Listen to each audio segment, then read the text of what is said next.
श्री शिवाय नमोस्तुते भयम।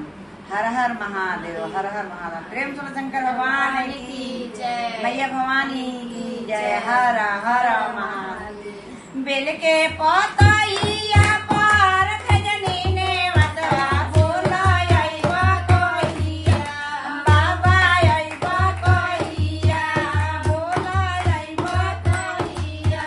हम त भेजनी ने मतवा बोला अइबा कहिया, हम त भेजनी ने मतवा बोला अइबा कहिया।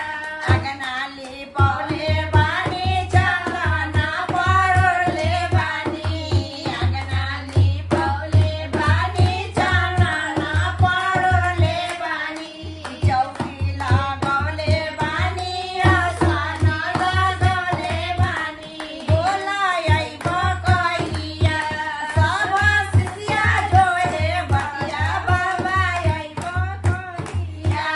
सब भगता जोड़े बतिया, बोला अइबा कहिया। बेल के पतइया पर खजनी ने मतवा बोला अइबा कहिया। सब शिष्या जोड़े बतिया, बोला अइबा कहिया। कालौती सिंह के घरवा बोला अइबा कहिया। सब गुरु बहिना लोग के घरवा बोला अइबा कहिया। फुलवा मंगवले बानी, धतुरावा मंगवले बानी, फुलवा मंगवले बानी, धतुरावा मंगवले बानी, बोला अइबा कहिया। सब शिष्या जोड़े बतिया, बोला अइबा कहिया। सब गुरु बहिना जोड़े बतिया, बोला अइबा कहिया। कंचन थाल में आरती सजवले बानी, कंचन थाल में आरती सजवले, बोला अइबा कहिया, बोला अइबा कहिया।